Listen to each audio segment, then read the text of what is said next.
What's going on, everyone? Welcome on in to another episode of Golf on Tap. The most wonderful week of the year has finally arrived. It's Masters Week, baby, at Augusta National. Kicking off this Thursday. I am so excited. It's finally here, the first major championship of the season. We'll be getting into a preview of the Masters here on today's show. We'll also be talking about Akshay Bhatia with a little bit of a dicey finish there, but getting the job done over Denny McCarthy in a playoff. An excellent finish to the Valero Texas Open.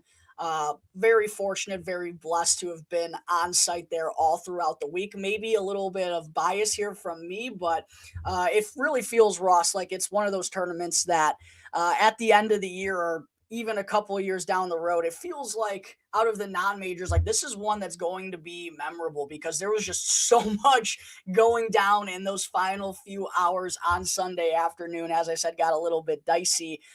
So Ross, bringing you in here, how you doing this afternoon first, and what did you think about that excellent finish to the Valero Texas Open on Sunday, my man? Well, first of all, I'm feeling phenomenal because for the first time since me becoming your co-host, you and I are dual winners on the show. We both got the outright. Let's go. Akshay Nation, baby. It didn't end the way I thought it was going to, though, Ross, because after that 9-under opening round, Akshay's the leader after round one, put together a solid round two, really good on Saturday once again.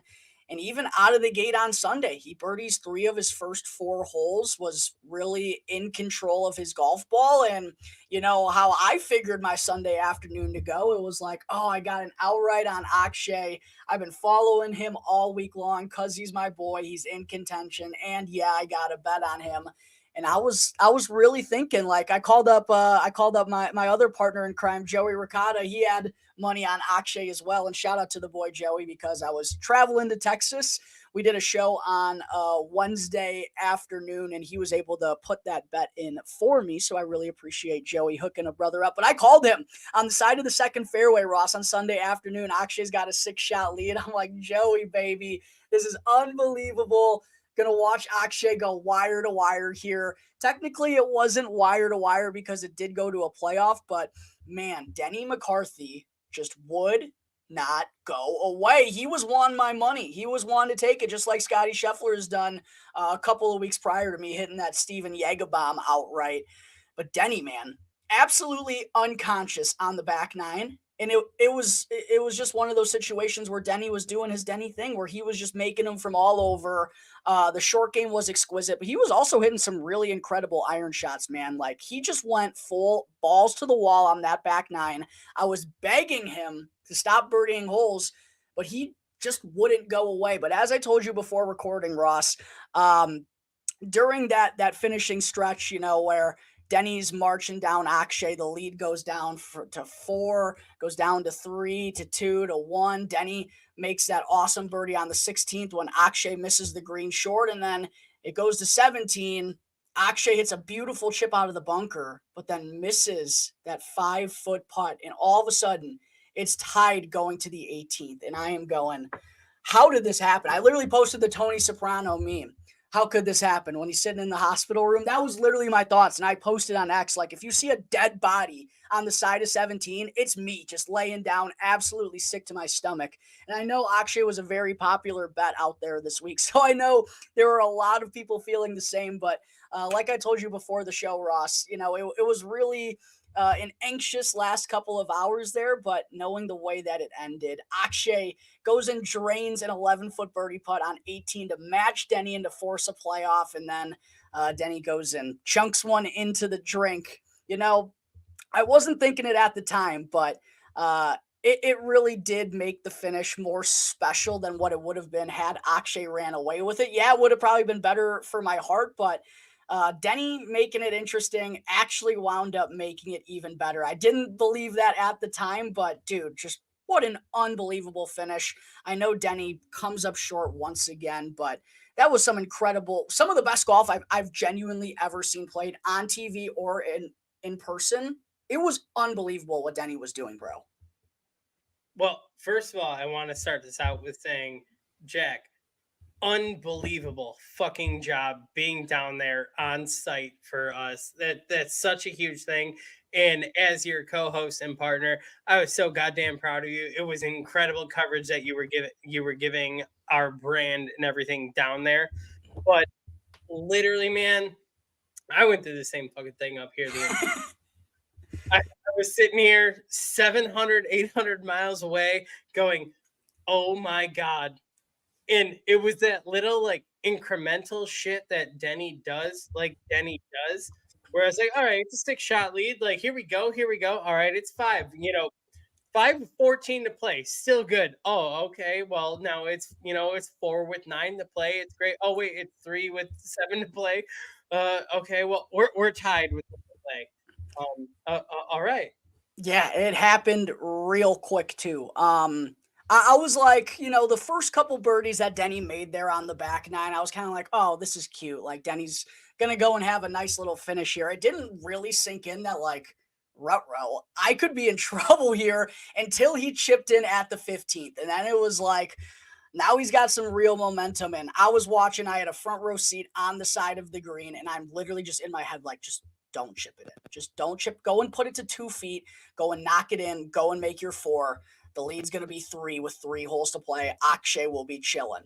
He fucking chips it in. I knew it was in 5 feet out. I'm literally like, this is in. It's in. He drops it. The place goes crazy. All of a sudden, people in the crowd are jumping on the Denny bandwagon. They're like, let's go, Denny. I'm like, no, fuck you. No, we're not let's go, Denny. But what's even crazier, too, about it was I feel like some people may have thought that Akshay had kind of slipped up down the stretch, but really, other than the missed putt that he had on 17, and he bogeyed number 10 to start off the back nine as well. But other than that, like he was really solid. Like he did what he intended to do on Sunday. He talked about that to the media after winning. He thought, if he went and shot 4 under, that was going to be good, but ended up having to shoot 5 under and making birdie on that 18th hole. And that, like, out of all the cool experiences that came with this week, I mean, asking questions to Rory and the presser and being up close to Spieth and Hideki and obviously Akshay, that putt on 18 will stick with me forever, dude. And I wasn't all that confident in Akshay, considering he just missed that 5 footer on 17 that would have kept the lead at 1 going to the 18th. He just misses that. And then they both go and play the 18th the way they do. They lay up with their second shots because it's so long, and you just don't want to take on the risk of the water in that situation. But I saw that Denny stuck it to a foot outside of Akshay, and I'm like, fuck, I don't know if I want Denny to be going first here, just with the way he's putting nuclear right now. He goes and sinks it, and I'm in the crowd just like, no way, this is really about to happen. I'll admit it, I was not feeling good about Akshay over that putt, but he goes and clutches up, drains it center cup too, lets out a big fist bump, but unfortunately, adding another wrinkle into the drama down the stretch. The fist bump, Akshay ended up popping his shoulder out of his socket. He said it's something that happens to him from time to time, and he's dealt with it before. A pickleball injury, I actually believe, is what originally caused it, but just adding more fuel to the fire in terms of the drama there down the stretch. And then after Denny went in and chunked that shot into the water, Akshay goes and runs over under the scoreboard. And I'm obviously not watching on the broadcast. There's, thousands of people around. The internet connection is literally zero. And I'm seeing Akshay running off of the fairway over to the side. I didn't know like what was exactly going on. Later found out that he was just going to get taped up, but it was a little bit nerve-wracking there too. I'm like, is Akshay going to finish this? Like he has to finish it. Like Denny just hit it in the water. All he has to do is hit the green. That added to the nervousness, but man, culminating it all together, it was just such a marvelous week, man. And thank you very much for the nice comments. I really appreciate you, brother. I grinded as hard as I could out there, tried to get out as much content. I haven't told you this yet, I walked 44.6 miles in 5 days, brother. I was trotting up and down TPC San Antonio, which is a long course in and alone of itself, and then it's also very spacious. It's like a 10 to 15 minute walk to get from the first tee box to the 18th. So there's a lot of hiking going on, but that's what I love to do, man. There's Nowhere else I would rather be in the entire world. So shout out to the fine folks at TPC San Antonio for putting on an unbelievable event. I'm so happy the finish wound up going the way that it did. It was an excellent tournament. I really appreciate them having me out. Shout out to the PGA Tour as well. And another one under the books, baby. Hopefully, we'll just be able to keep stacking these up, going to more and more events. I might be trying to go to either the Byron Nelson here in a few weeks or maybe the Charles Schwab Challenge back down in Texas later on in the season. So, yeah, I have a feeling this isn't going to be the last one of the season, but dude, literally was one of the best weeks, and Sunday was one of the best days of my entire life. Akshay Nation. Never a doubt, baby. Never a doubt. Well, I definitely have one coming out this way that I will talk to you about off air that me and Tony have talked about. That might be a nice team event to go to. But man, I completely agreed. Akshay on Sunday did nothing wrong. Essentially, Denny went nuclear and came and caught him, which no one realistically expected a number like that could be put down out of nowhere. Akshay did nothing wrong. I was texting with Wesley's uncle off camera, everything, saying like, hey, I think, in years past, 15, 16 under wins this thing. Akshay's gone really low in the first couple days. I think if he goes to like 18 or so, 17, 18, he's got it. He got there. Denny came and caught him, man. Dude, and if you go and look at Akshay's numbers for the week, like, he was marvelous off the tee. He was great. Approach was dominant.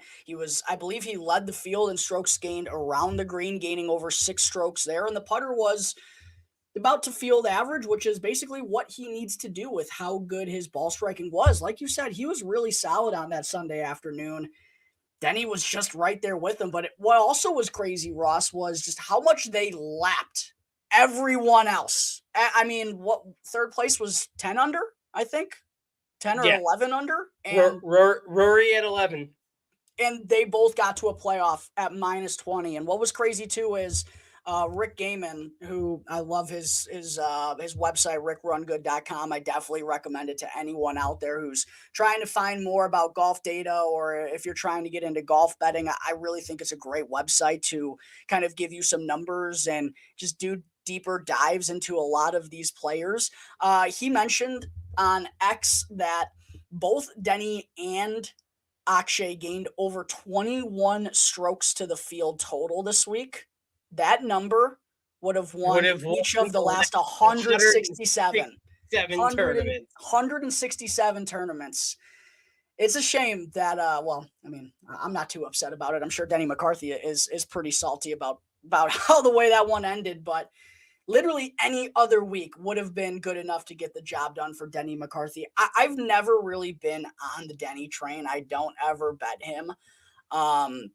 He had that close call last year, losing out to Victor Hovland in a playoff at the Memorial, loses out, and this time in a playoff to Akshay. I feel like there are a lot of guys I feel this way about, like the win is coming. It does feel like it should happen this year for Denny if he continues to play the way that he has for the last calendar year. Like, the short game obviously speaks for itself, but the irons are super underrated when he's going. Like, his irons are really solid, man. Obviously not a bomber, but like a really solid all-around player when he's going right. Well, you and I were talking off camera that essentially when I gave my picks last week, is obviously I'm getting better and better at this. As a newbie handicapper, one of my things was that it came down to a coin flip on my fourth pick last week, where I really liked Alexander Noren, but I really liked Denny McCarthy, and it came down to a coin flip. I flipped. I went with the Swedish Fish. Didn't work out in my favor. Didn't work out in my favor, but I was really high on him. And I do agree. I do think as we get further into this schedule, I think Denny's going to come around. He did catch my eye towards the end of the year last year, where obviously he had victory slip through his fingers, lost to Victor. but he did hang around a couple weeks after that, fell off a little bit to start this year. He's kind of been around mid-pack, not really name-worthy, but he's one of those people that seems to be a late bloomer in the season. We're a third of the way through the season.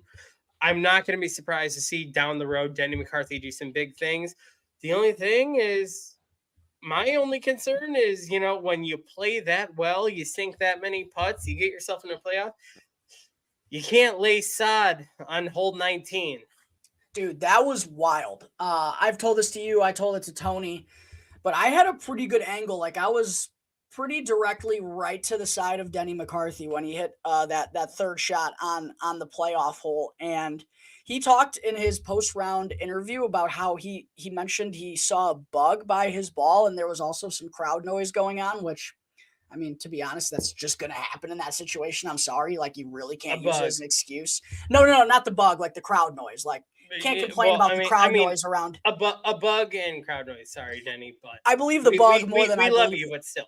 I believe the bug more than I believe the crowd noise. Like, listen, there's everyone on the course is around 18. Like, you're just not going to get them all absolutely perfectly quiet. And honestly, like, Akshay was really dealing with that all day long, being like up a ton of strokes. Like, people were having a good time. So, like, I don't really think you can use that as an excuse. Anyways, it was really clear to me that there was just something that Denny wasn't fully confident in about that shot, because there was a little bit of a twitch. Like, he went to go pull the trigger with his shot, and it just wasn't like a smooth backswing. It looked completely different than any of the other wedge shots that he hit all day long. And the second I saw him make contact, I mean, literally chunked it. You really don't see, especially out of the fairway, you don't see PGA Tour players do that all that often. He chunked it real bad, dude. Like, real bad. Like, it went like 50 yards. Like, he chunked it terribly, dead center into the river. And that's what makes that 18th hole so great, man. It's super long. It's over 600 yards. And if you go for it, there's just so much risk if you don't hit that green, because there's that creek that runs right through it, man. I loved the setup of this course. I thought it was excellent. It was long. It was a challenge. It wasn't a birdie fest, even though Denny and Akshay kind of made it look like one. Again, just go and look at the rest of the scores. Like, third place ended up finishing at 11 under. So I love the challenge that the tournament presented. And yeah, man, an excellent finish going into Masters Week. One final thought that I have, I don't know if there's anything else you wanted to bring up from the tournament this week. I know what he was doing. Jordan Spieth and other PGA Tour players can never be allowed to do something like that again. It can't happen. And I get there's these obstructions in the way because of a tournament. Dude, I mean, like, literally, as someone who was walking in past the clubhouse, that's 120 yards left. Like, there's gotta be a line here. Like, we're letting Keith Mitchell get drops in the fucking parking lot. Jordan's hitting it into the gutter on purpose. And I'm not knocking him. Like, I get what he was doing. You use the rules to your advantage.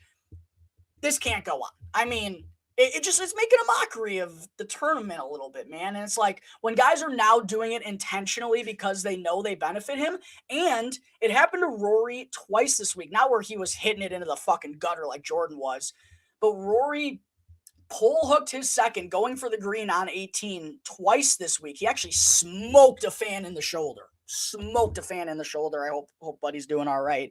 But both times he gets a drop because of the grandstands that are over there, and both times he gets up and down and make four. It's like, we got to have a little bit more integrity here. And now that Jordan's clearly doing it on purpose, like, that was the one where it was like, okay, now we've officially crossed the line here. And he backed up the 18th by like 30 minutes because of that little fucking fiasco. I could have gone, ate in a hot dog, gone and gave someone an interview in the media center, came back out, and Akshay would have still been standing there on the 18th tee box. That, I mean, it was funny. I'll give you that. It was funny, but, like, to me, we're getting across that line where we can't let these guys just get away with fucking anything. You know what I mean? So I'm going to give it to you that, yes, you are 1000% correct. that they are getting away with too much. But at the same time, I am a human being. And I found it so goddamn fucking funny that Jordan was like, the decision in that club was, do you think this will carry this ball onto the roof so I can get a free lie?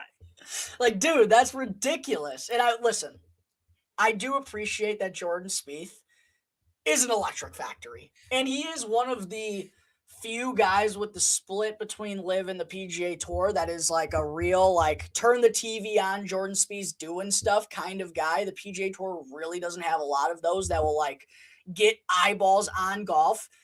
And him doing stuff like that is not going to hurt, but, like, there's a line. I'm on record. I want Jordan to win again. I love when Jordan wins. I love when Jordan plays well. But this past weekend, I'm not going to lie. Yes, I agree with you that it gets beyond ridiculous, but I had a very hard time not enjoying the fact that Jordan and Michael Greller essentially drew up a plan of how do we land this fucking ball on the roof so it gets caught in the gutter and I get a free drop from relief off of it. Props to Jordan. He hit his spot. He hit his target pretty well. Got that bad boy right in the gutter after rolling down the roof. He did. Because I don't know if you saw from the video where it landed. If Jordan goes another 10 feet to the left, it's going to shatter a window and go through the atrium. It's going to be a little expensive out of Jordan's pocket, but I'm not going to lie. He deserved that 7. After those shenanigans, he kind of deserved that 3-putt a little bit.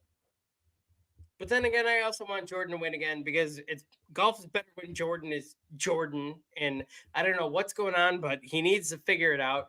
And at the same time, shout out to our boy Stuck out here in the comments. Stuck, we're going to get you on an episode very soon, buddy. That's great. Absolutely, Stuck. You got to come jump on the show here sometime soon. But yeah, Jordan is one of those needle mover type of guys. Just curious here before we get into the Masters. I know we're starting to transition towards that direction anyway, but are you confident in Jordan this week? Because I'm not whatsoever, man. He's just all over the place too much for me. I just don't trust. I know he's got great history at Augusta, and he seemingly finds a way to make Sundays always interesting. I just don't have confidence that.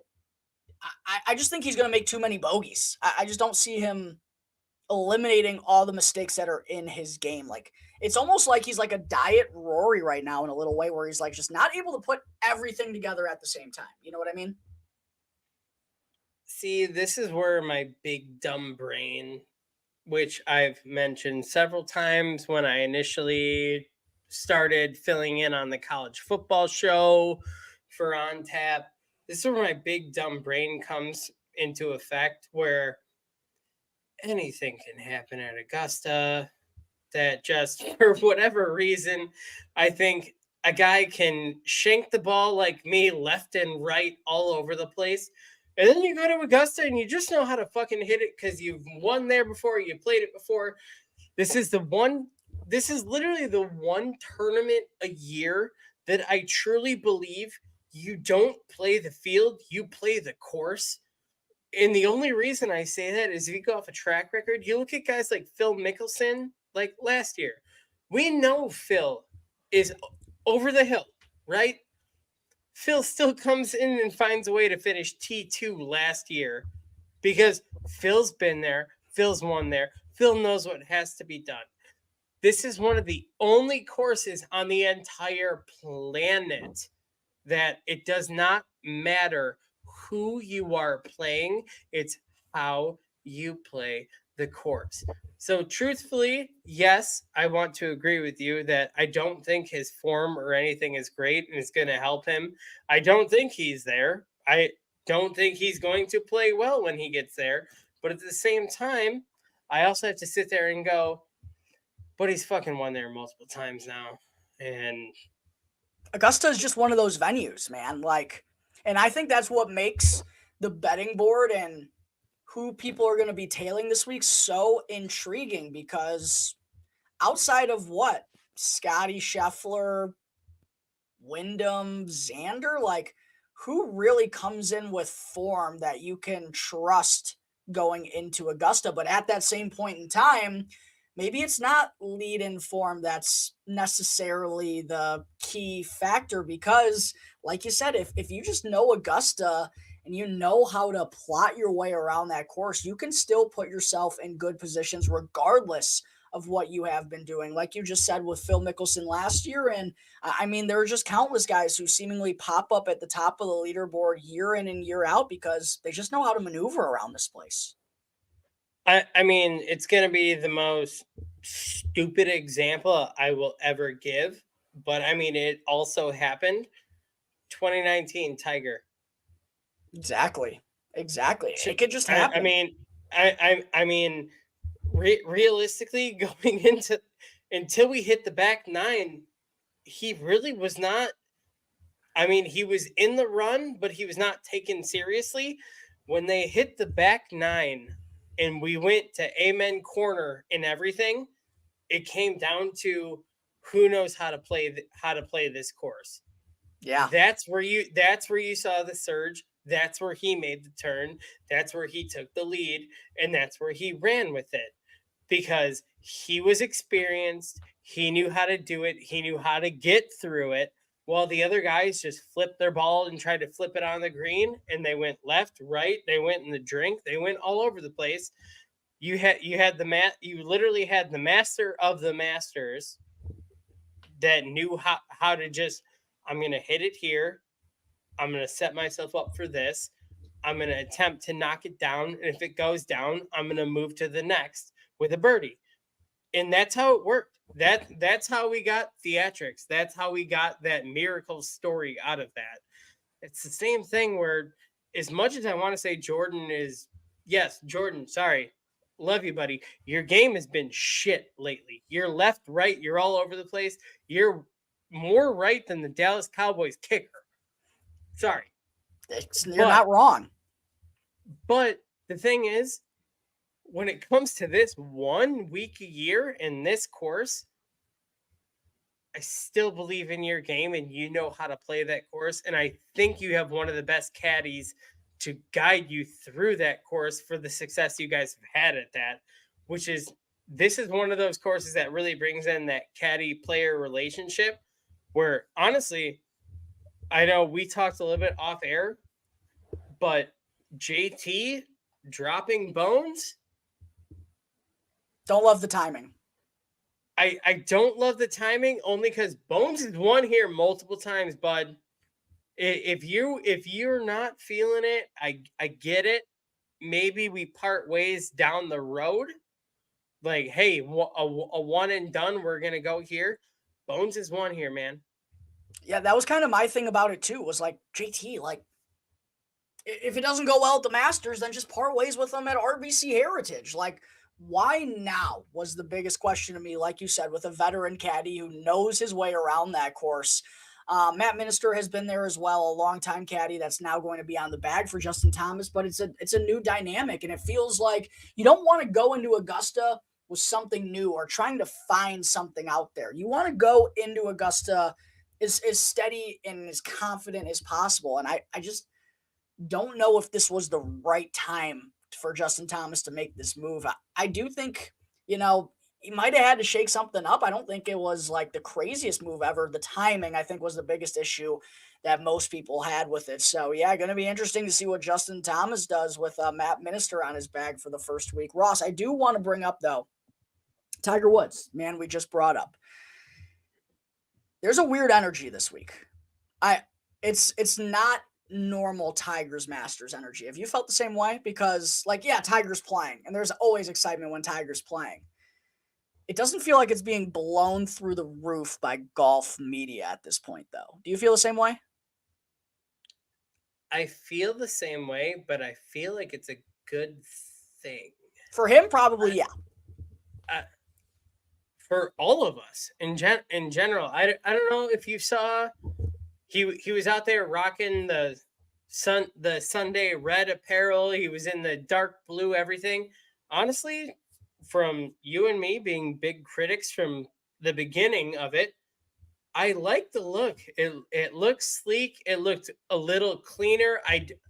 I couldn't tell if they cleaned up that logo and everything. It They looked did. more prominent. It looked a little more sleek. I like the way he was rocking it. But overall, I think I'm enjoying the fact that it's not the huge hype where he's there.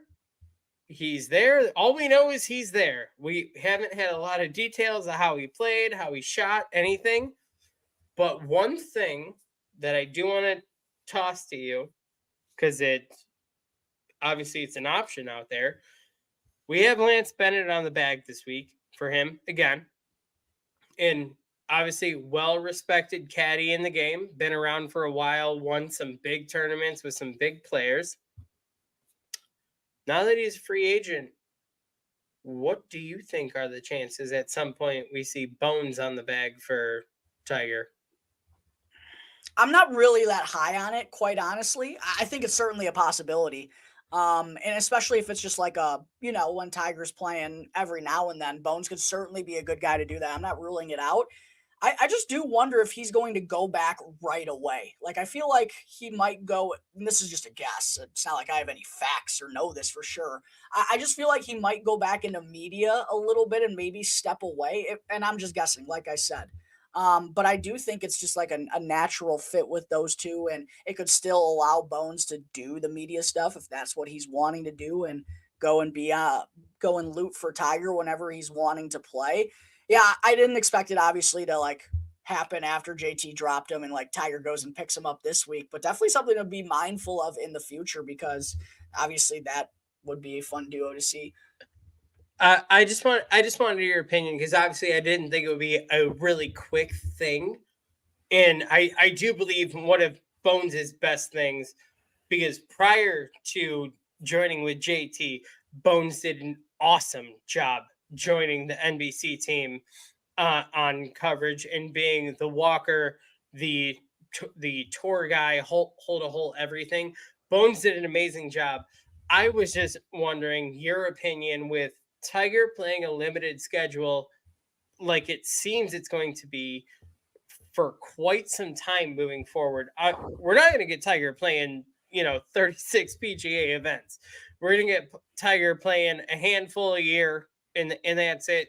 And then probably eventually turning into the Champions Tour and just having fun out there, coming back for the majors. But for the select events, how ironic would it be that Phil's caddy comes back and carries the bag for Tiger? That would be really odd. That would be really odd. There's probably some old heads out there, some old head golf fans that'd be like, that isn't right. Give some like weird ass take about it. But yeah, no, I definitely think it's in the cards. I think schedule wise, it makes a lot of sense. Something to be mindful of moving forward. I think just for what he's trying to do, because I think one of the hardest things is like even Lance Bennett. Yes, is Lance Bennett the best fucking caddy out there in the world? No, he's not. Is he a well-respected caddy that's been around for a long time? Yes, he is. Is there probably another up-and-coming player that would like his services long term? I'm sure of it. There's no way that there's not someone drawing attention about it. When you go into the situation of, Bones getting up there in age, he's already got the media thing going on, just like Kiz, with Kiz playing and versus Kiz being in the booth. There's decisions to be made. Honestly, Bones is your best decision. Every once in a while, you pick up a fucking bag and loop for Tiger. Could definitely have a worse gig. By the way, shout out to Kevin Kisner for making the cut this weekend at the Valero Texas Open. He shot 2 under on Friday in order to make the cut, which is always good. Always like to see Kevin Kisner playing well. I know it's been a struggle for him the last year and a half, so glad to see Kiz making a cut this week. I want your opinion on that, though. On what? Do you think Kiz truly, do you think, I don't want to tell Kiz to retire, but do you think Kiz should lean more into the media?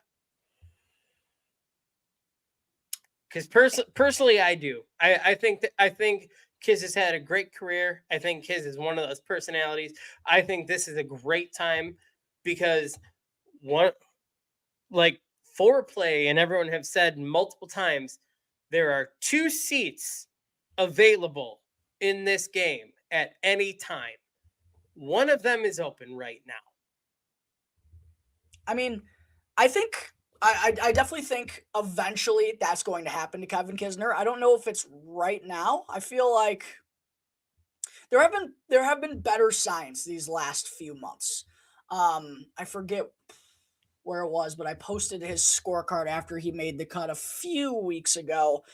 Um, I would say like see how the summer goes if I were kids, like maybe try to find that form, and if it doesn't come back, like shoot, you could certainly have worse gigs than going and talking golf and talking with buddies week in and week out. And he's damn good at it, a very easy pick. So yeah, I think that's going to come at some point for Kevin Kisner, and I wouldn't be shocked if it happened like sooner rather than later. I think just being like the semi-fiery kind of guy that he is, I don't think he's ready to hang him up just yet as he's showing some promise here as of late. But like you said, that seat is always going to be open for Kevin Kisner. Like, dude's just, I mean, friends with everybody, can make any conversation funny, can just flow with any type of guy, and is super knowledgeable and provides insight and makes the golf broadcast fun, which it rarely ever is these days.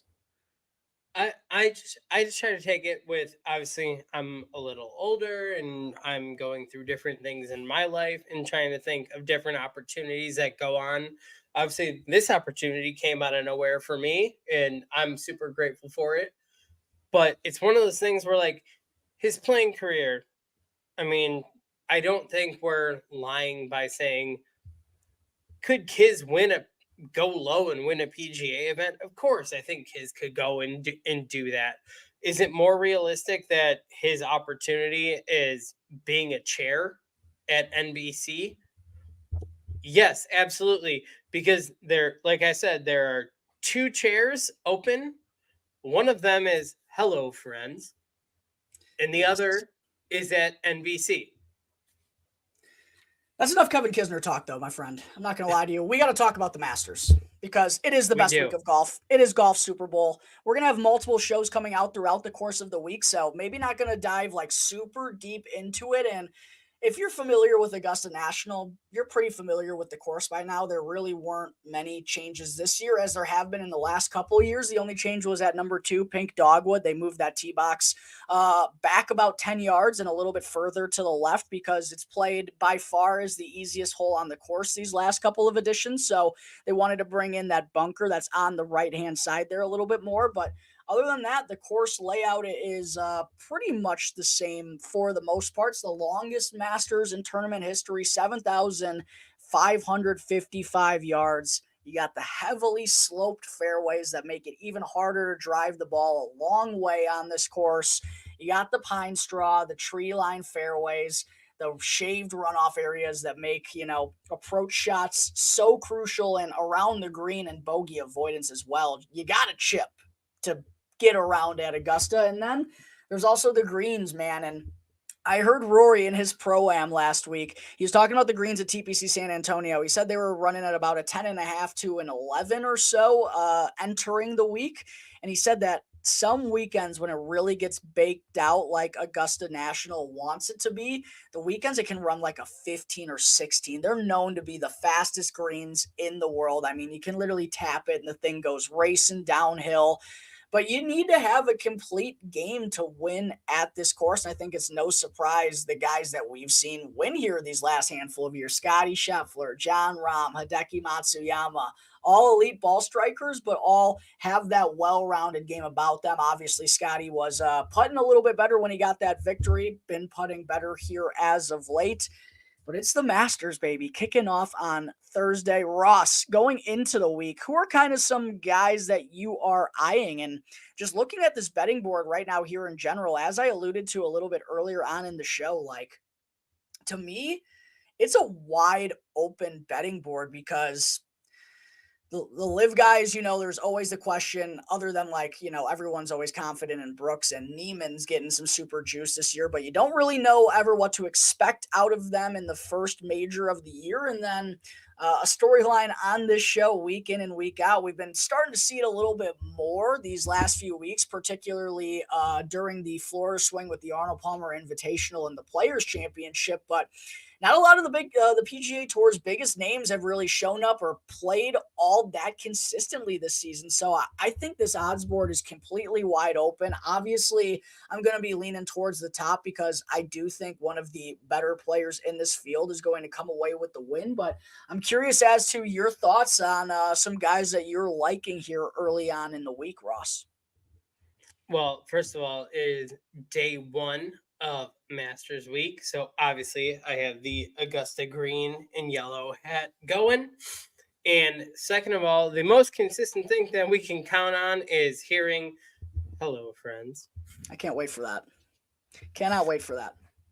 But otherwise, man, I'm having a very hard time going outside the top of the board.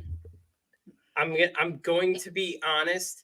I'm gonna throw Scottie out because I think that is the most natural thing that's gonna happen. The way he's playing, just we like to have fun with our bets, everything like that. Throw it out. It's just like when you do the Kentucky Derby and everything every single year. There's the favorite, who's gonna finish first or second. Let's take like 3 through 5 and hope one of them comes up, right?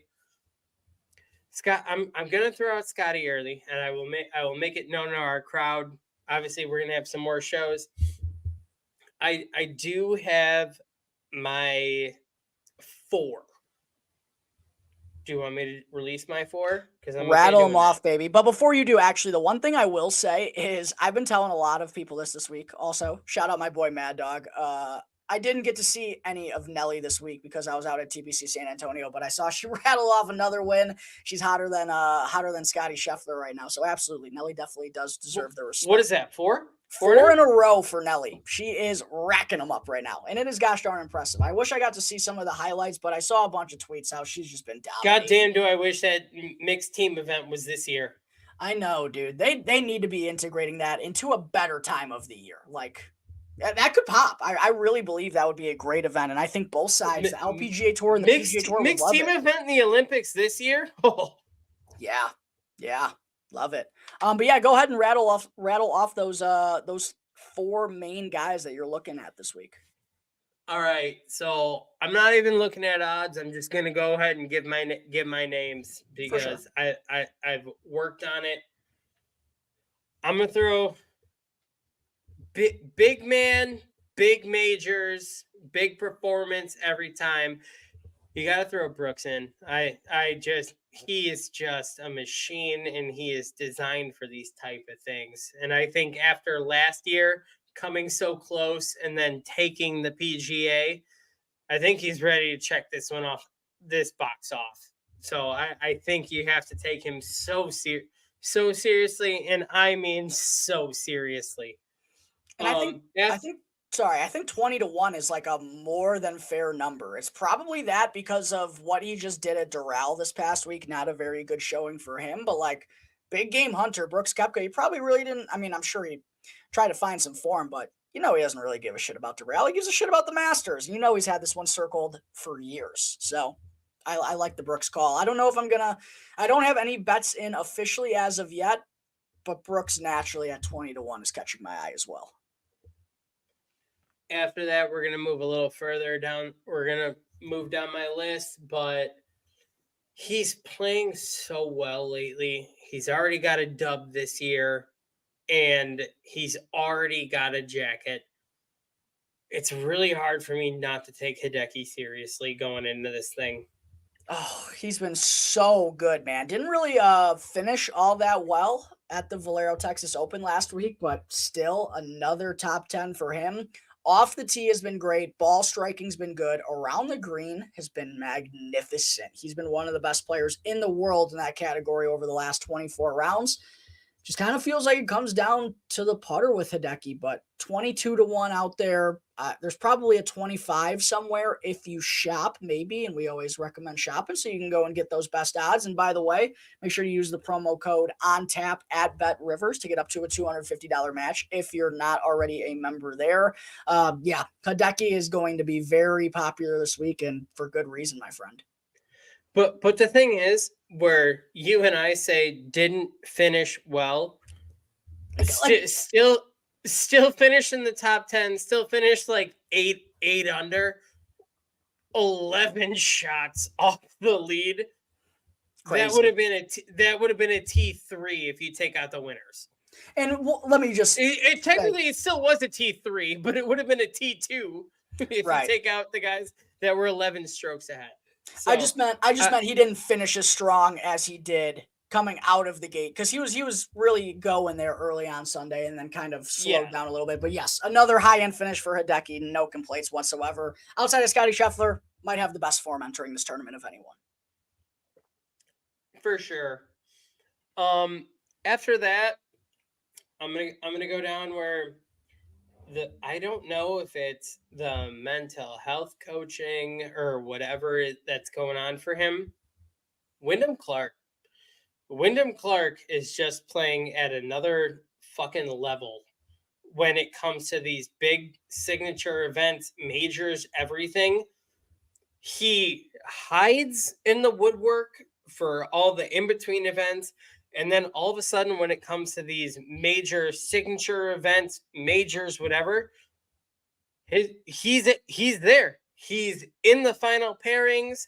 Or if he's not in the final pairings, he's in the second to last pairing, and he's shooting low, and he's putting pressure on the final group. Like, all right, bitch, beat me. He kind of gives me those Brooks vibes, man. Like, he can just ramp himself up for the big ones. And again, this has really been a story for Wyndham. Like, ever since he won the U.S. Open, he's still getting disrespected in the odds boards. And I know he's a debutant. He hasn't played Augusta National ever, so I'm sure that is why he's 35-1. But why is he 35-1 and Patrick Cantlay's 35-1? Listen, I love the kid. I think the sky's the limit. How in the fuck is Ludwig Aubert 28-1 and Wyndham Clark's 35-1? What are we talking about? Wyndham Clark wins big boy events, and Ludwig's going to do that eventually, but I don't think he's ready for that quite yet. I don't get how Ludwig has shorter odds than Wyndham Clark. That doesn't make any sense to me. Absolutely. So I'm going to trust my gut here and just say Wyndham puts his big boy pants on for places like Augusta, and he is going to show up and make some noise. And my final pick is probably the hardest one I had to make because I flipped another one out late for him. He has not found his big boy pants yet on tour. He has won on tour before. He's come close 14 times to be exact. I'm going to throw Xander in there. That I think Xander finally may break through on this one because he's piecing those finishes together. He's coming up just short, and I think a big event like this may finally be the breakthrough for him to put the big boy pants on and say, I gotta fucking do it, and I'm gonna do it. Yeah, I do like Xander as well, and that's a scary thought if Xander's in contention on Sunday. It's going to be a nervy Sunday. But he's playing great, man. Been knocking on the door for a long time. Good Augusta track record. I don't love that his odds have been smashed down. I would have bet it this morning had I have been in Illinois and been able to bet. He's down to 16-14 on FanDuel. So clearly very popular there. Like I said earlier, I don't have anything locked in as of this point. Oh, I meant to say this earlier, but for anyone tuning in who doesn't bet on a week-to-week basis, like who's not in the golf betting game where you kind of care a little bit more about odds on a week-to-week basis as opposed to like just betting on the Masters. If you're just betting this week and you don't bet on golf, just bet Scottie Scheffler. Just bet him at 4.5-1. Find a bonus. Get him up to 6.5. Get him up to 7. I mean, you figure he's going to have 1 foot in the race going into Sunday, and that's kind of all you want at the Masters. That's really all you can hope for. So, like, you're someone out there who's not a consistent bettor and doesn't bet very often, would highly recommend betting Scottie Scheffler. As for me personally, don't think I can probably get there at that 4.5 to 1 number. But yeah, I mean, you kind of stole the words right out of my mouth. Xander, Brooks, Hideki, and I think they're all going to be popular picks because they're some of the only guys that are playing like good over these last couple of months. Not so much Brooks, but like he's obviously got that big game hunter vibe to him. So those were the guys at the top that I was kind of looking at. Do you want my two outliers? Because I'm willing to throw out my two that I knocked out. My Sorry, excuse me. Are you saying 2 guys who like you think has no shot, or 2 guys you're like also considering betting? two guys that I considered for a long time, but those are my 4, and those are probably going to be my 4 that I ride with this week. But I did have Wacko in there. I can't do it at 28 to 1. I can't do it. Hideki knocked him out for me, where I wanted Hideki over the consistency. But yes, granted, not as tough, whatever. It's really hard for me also not to give Jon Rahm a little bit of love, because even though he's not getting the victories over on the Live Tour, the game is still very consistent, and consistency is key when you go to Augusta, following up off of last year, where it's more of those. It's better to be safe than sorry. That, hey, anyone listening out there, I'm not going to put him in my top 4, but I'm going to tell you, don't completely throw him out, because the game is still there, and he just won there.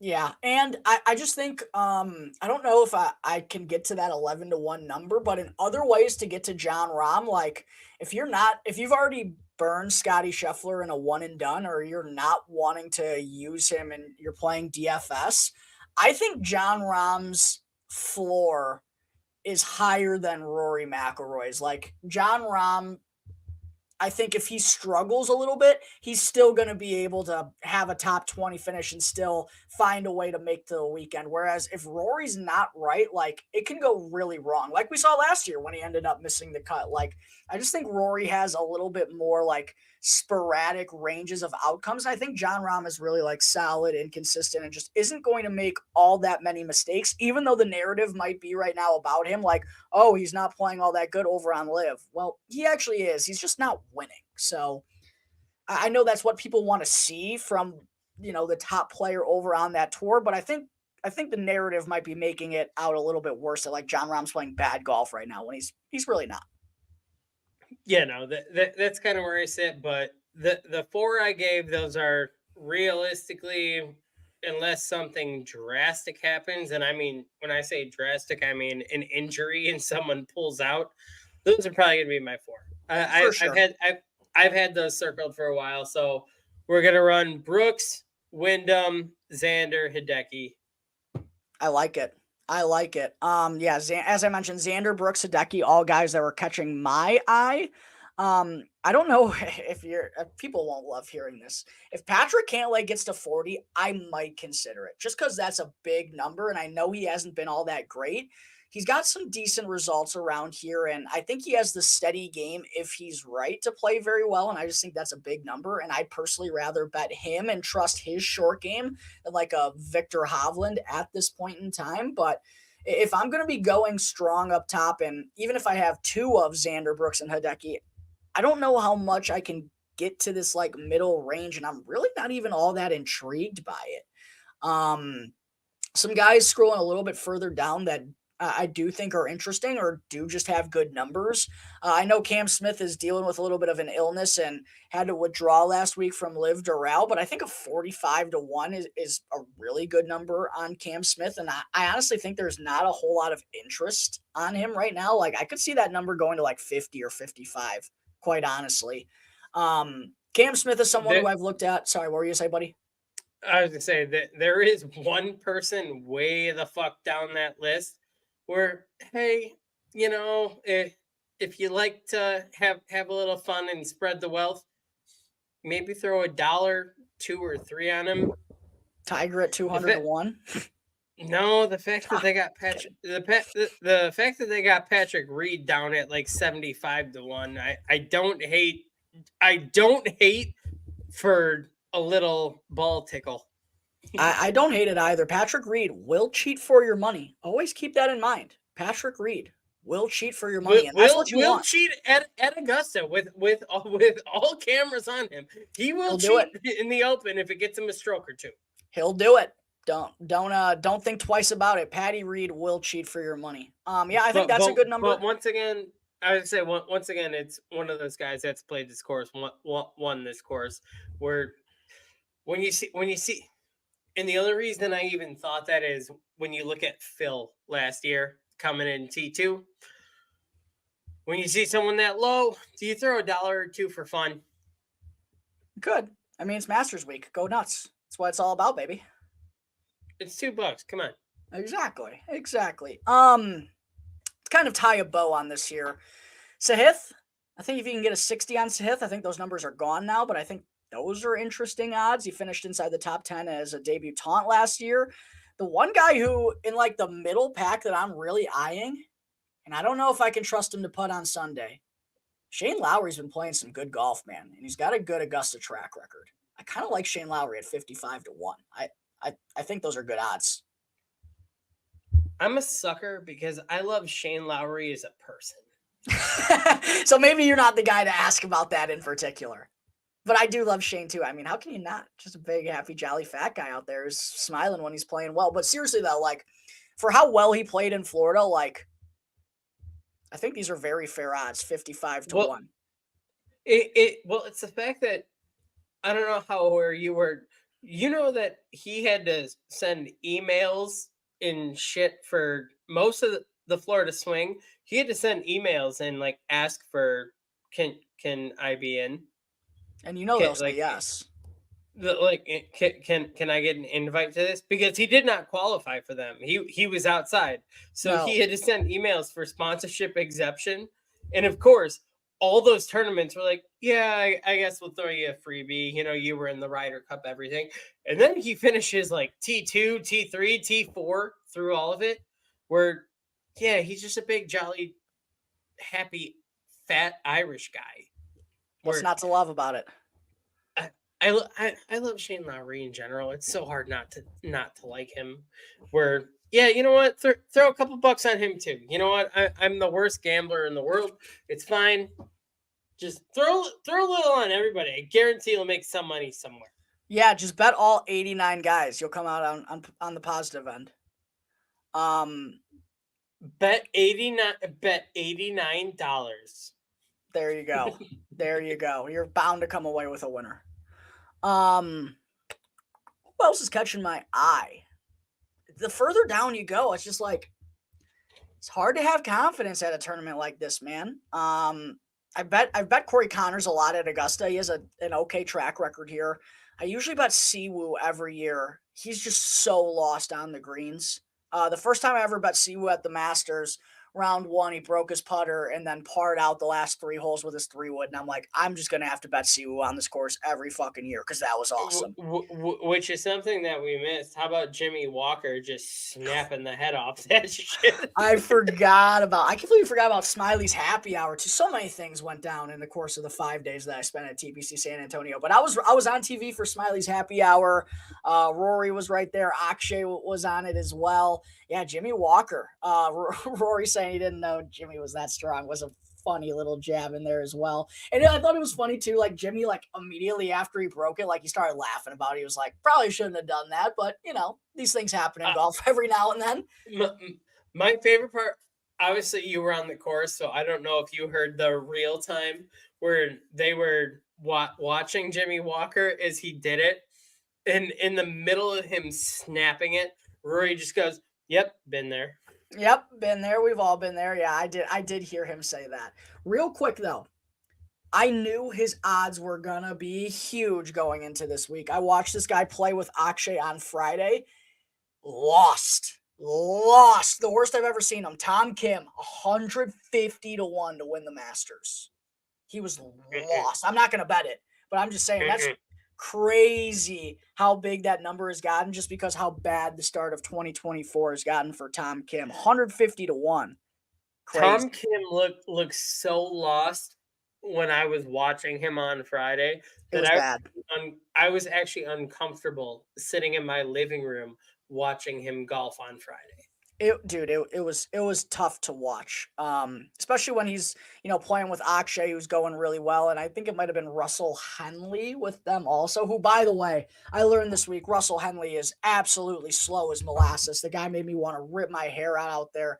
The amount of times that he goes and stands over his ball and then steps away, or when he's putting, the amount of times that he goes back down and puts his coin down. I'm like, dude, hurry the fuck up. Russell Henley lost a little respect from your boy this week.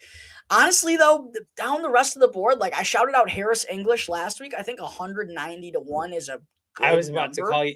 to call you out after last week. I was out. Yeah. I mean, he shot. To be fair, people will see the miscut and think Harris English had a bad week. He really just had a bad last 4 holes. He was even par going to 15 on Friday. Bogeys 15, bogeys 16, double 17, bogeys 18. So 4 holes really did him in. But listen, I don't think Harris English is going to win. But he's won the Century before. We've seen him play well against some of the top players. I just think 190 to 1 is like too big of odds. Maybe it's better to take that with an each way so you can get some money on the placings. But from the guys way down at the bottom, Harris English is one of the few that I'm looking at. I think Nick Taylor, 250 to 1 is a good number. I mean, we've seen Big Dick Nick hang with some studs this year. So those are kind of the two guys at the bottom. I like that for the putting, to be honest, for that number. But also, I'm going to be the person that's going to bet Tiger to finish in the top 10 somehow because I throw that bet out every single year. You got to do it. I don't think I'll bet it, but I'll bet Tiger to finish top 40 probably or make the cut, depending on what the number is. You got to have some way to oh, come Tiger. On. We might as well have some fun. We might as well both bet Tiger in the top 10. I bet things that I think are going to hit, Russ, not things that I'm wishing are going to hit. So, live a little. I did just win some extra skrill on Akshay this week. Listen, I bet on Tiger every year. I did. If they give me a Tiger Siwoo Kim matchup, though, I'm taking Siwoo. I don't know who Tiger's going to be even in contention with. It's probably not going to be Siwoo. It's probably going to be like Steven Yeager or Adam Hadwin. And I'll take Tiger in that situation. I will have money on Tiger. I never advocate for people betting on Tiger in the outright market ever since the car crash. I know people are still going to do it. It'll probably be one of the most bet guys this week just because everyone wants to see it win. Hey, if you want to do that with your money, you want to bet Tiger to win the Masters, power to you. I will have big FOMO if he somehow goes and does the whole thing. I just can't bet on Tiger to win Augusta. Yeah, I just can't bet on Tiger to win the Masters when he's played one competitive round in 2024, and that was in the middle of February 2 months ago. You know what? I bet responsibly. If he's ever going to finish in the top 10, it's going to be at Augusta. That's fair. I don't know if I'll get there. But any other final things you wanted to get to before we kind of wrap up this show? Somehow it went over an hour, and that even was not our intention. But it's Masters Week. Shit happens. It's Masters Week. We got 2 more episodes coming the next 2 days, so everyone stay tuned. We got a lot of shit coming out, a lot of entertaining shit. We're going to have some special guests that we are not going to announce right now because we want y'all to tune in and see who we have joining us. So make sure you got your phones ready, everything, and tune in. But otherwise, man, it's Masters Week. Cue that piano, and I cannot wait for Thursday. Hello, friends.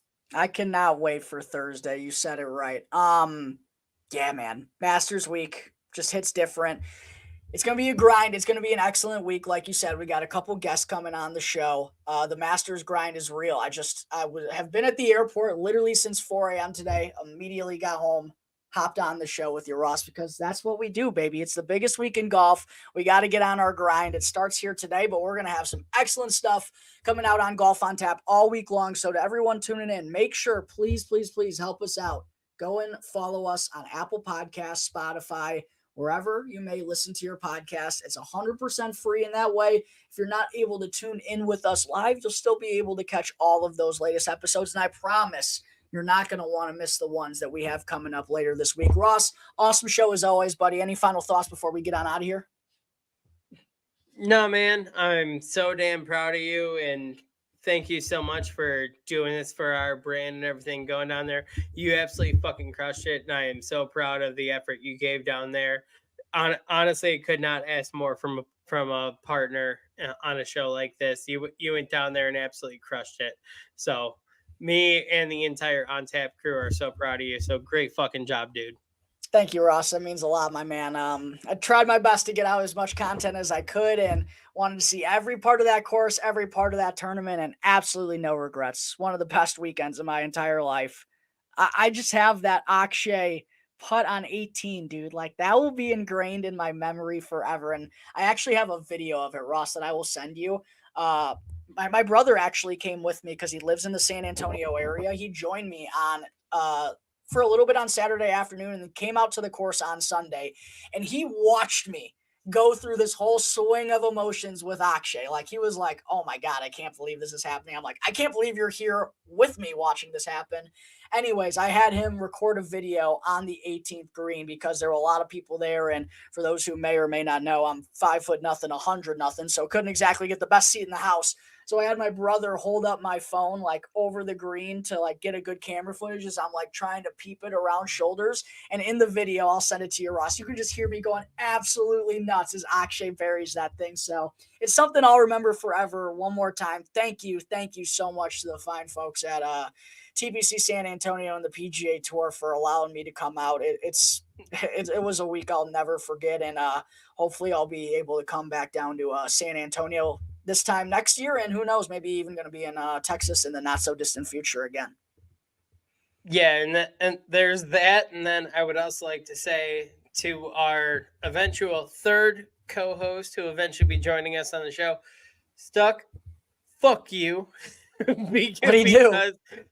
Because you're the one that gave me and Jack a puckered butthole for several hours.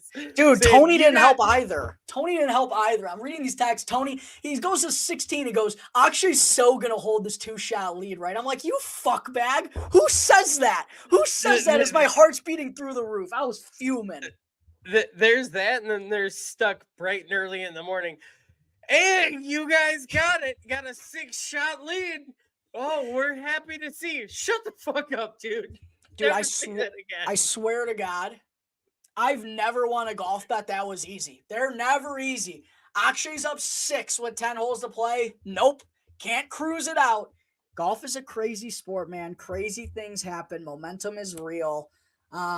Maybe we'll see a lot of that magic down at the Masters this week. Again, to everyone out there tuning in, make sure to go and give us a follow for free on Apple Podcasts or on Spotify. And also go and follow us at On Tap Golf on X as well. We're really trying to grow that account. And if you don't follow already, I'm posting a ton of PGA Tour videos and clips and updates and whatnot. So you definitely want to be following that account if you haven't done so already. And last but certainly not least, go and use that promo code ONTAP at Bet Rivers. You get up to a $250 match on your first deposit. And what more perfect time to do it than Masters Week? You put in $250, use the promo code ONTAP. All of a sudden, you got $500 to go and bet on the Masters with. So make sure to go and do that. Again, to everyone out there, thank you so much for tuning in. Make sure to stay tuned for all the good stuff we got coming out later this week. Until then, everyone, crack 'em, lock 'em.